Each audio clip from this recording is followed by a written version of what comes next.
Hello everybody, Lotu for Life here, bringing you guys a brand new deck profile. This time around I'm bringing you guys Exodia Monarchs. So I've had the 5 pieces of Exodia for quite a while now because I bought that Yugi gold deck thingy, you know, that one that came with all 3 of Yugi's decks throughout the series. And I have yet to make an Exodia deck with it, which is kind of upsetting to me because I've always wanted to build an Exodia deck because I grew up watching the original show and GX and all that, you know, and I just really always wanted to have an Exodia deck. And I figured, hey, you know what, I'm going to try this out with Monarchs, and it works. And mostly due to just the inherent amount of draw power and search power that Monarchs have, along with all the draw cards that we have in the game, and all this just stupid, really crap stuff that we have that is just so stupidly good. It's not very much to say. I actually had a mirror match with this deck against Magical Explosion Monarchs, and I won. He was off by 1,000 with his Magical Explosion. It was funny as heck. Anyways, enough rambling, let's get on with the deck profile. So, first and foremost, I play one of each of the Exodia pieces, of course. Kind of self-explanatory, you need these in the deck. To win, this is your win condition. For the very, very small, minute few of you who don't know what Exodia does, if you have all 5 pieces in your hand, you automatically win the duel. It's easier said than done. Because you got to get through your 40 card deck and hope to God you draw into it, but not too many pieces because then it can ruin over like what you can do and everything. But generally speaking, that's your win condition. Just get these guys into your hand. You can occasionally summon out a Monarch, but not very often. Next up for the Monarchs I play 3 Erebus and 2 Ether. The reason being I'm playing these 5 is because they're all trade-in targets, and Erebus is also a dark, so he's an allure target. Generally speaking, that's really the only reasons I'm playing these 2 in particular. Also, Erebus has some nice little effects to get him back from the grave, so like, oh hey, let's say I have trade-in and I have like a Monarch Storm 4th in hand, I can discard Monarch Storm 4th, add Erebus back to hand, and use trade-in, which is really, really nice, and I absolutely love that. Being able to just do that and just being able to fill up your grave for your the Prime Monarch and stuff like that, it's really pretty good. Next up, I play 3 Royal Magical Libraries, and this is also the last monster I play in this deck. So, Royal Magical Library.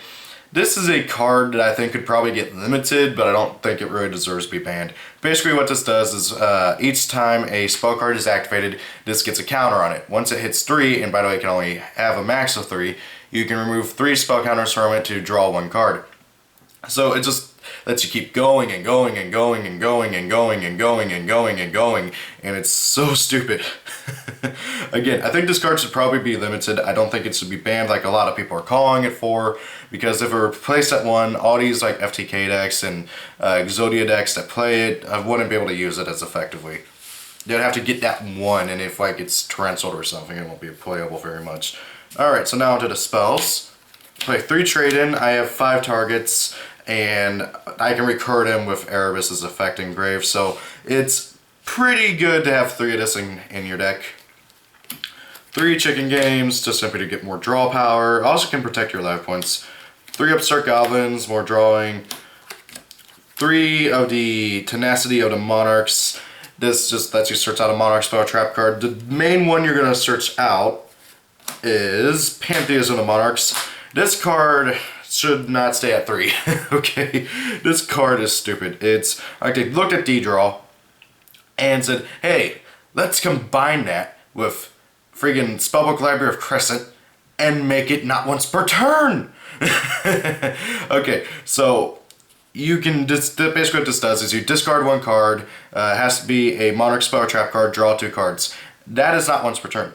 But once per turn, while this card is in the graveyard, you can banish it to select 3 different Monarch spell trap cards. Sorry, they can be the same. Okay, select 3 Monarch spell trap cards. Your opponent picks 1 at random. That one goes to your hand, the other 2 go back to your deck. So this is just so incredibly stupid. It's a draw card and a search card all in one. Konami generally hates both, so I don't think this card is going to stay at 3 for very long. It really shouldn't either, so just getting that out of the way. 3 Monarch Stormforth.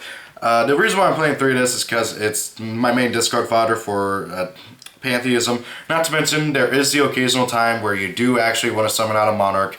Doesn't happen very often, and generally speaking, when you do, you're using Prime Monarch and like either your opponent's monster or a Royal Magical Library that is kind of dead.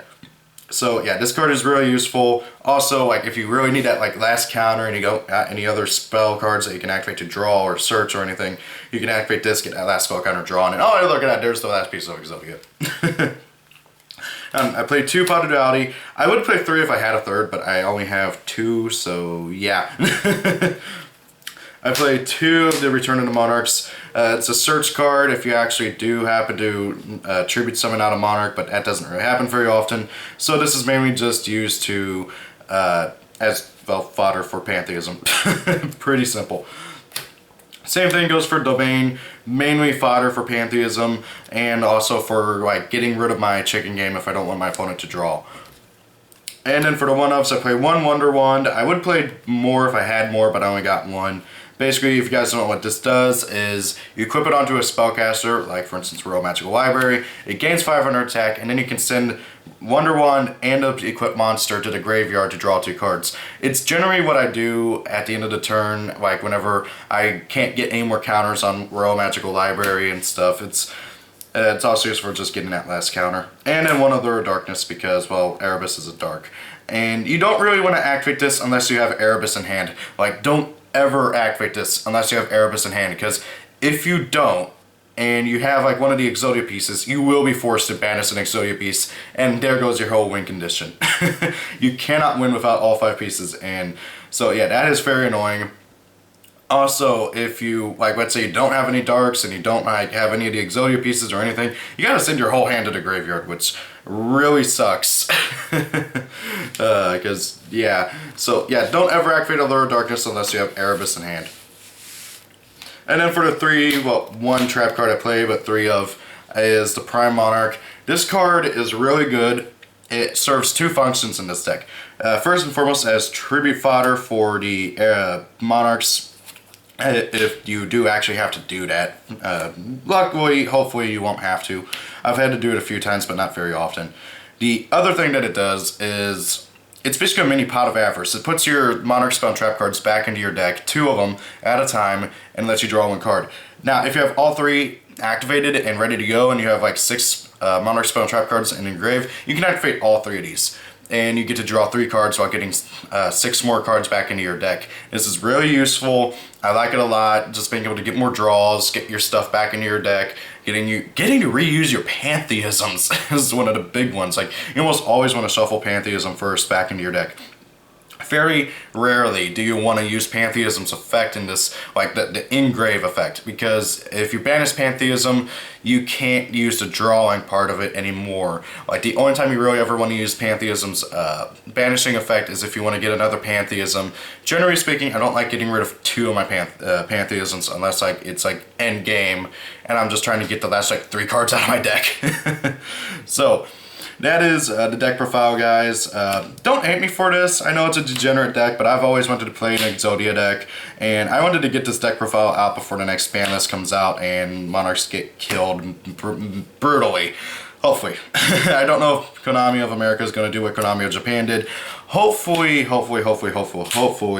they do, because honestly, my general thoughts on that ban list is Konami did exactly what they needed to do to make the game state somewhat healthy again. I mean, I don't think any of the, like, they killed every single meta deck over there, and I hope that they do that over here, just simply to kind of bring balance back to the game, because right now if you're not playing Monarchs, Cosmo, or Draco Pals, you're not going to do well in a tournament, and if you do, you are you had a miracle. So guys, please tell me, you guys, what you think about this deck profile, what you think I should change for it. I don't think I'm going to be playing this anymore, just simply because my friends hate me. They don't want to play this again. They don't want to play against me with this. So I just built this for fun. It's a fun little deck. I've always wanted to play Exodia, so yeah. Thank you all for watching. Hope you enjoyed the video, and see you guys later. Peace out.